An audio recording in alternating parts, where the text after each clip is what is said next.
لا أقسم بيوم القيامة ولا أقسم بالنفس اللوامة أيحسب الإنسان أن لن نجمع عظامه بلى قادرين على أن نسوي بنانه بل يريد الإنسان ليفجر أمامه يسأل أيان يوم القيامة فإذا برق البصر وخسف القمر وجمع الشمس والقمر يقول الإنسان يومئذ أين المفر كلا لا وزر إلى ربك يومئذ المستقر ينبأ الإنسان يومئذ بما قدم وأخر بل الإنسان على نفسه بصيرة ولو ألقى معاذيره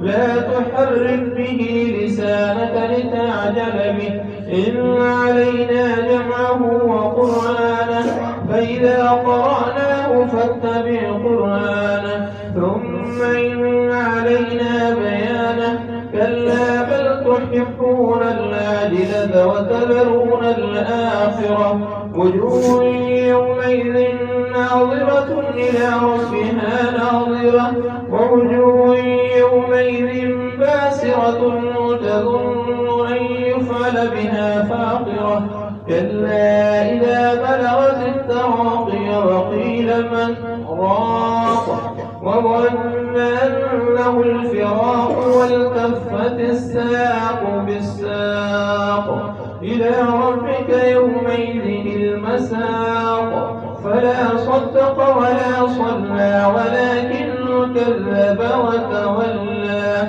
ثم ذهب إلى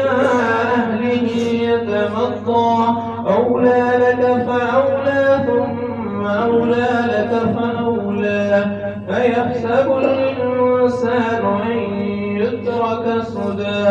ألم يكن نطفة من مني يمنى ثم كان علقة فخلق فسوى فجعل منه الزوجين الذكر والأنثى أليس ذلك بقادر على أن يحيي الموتى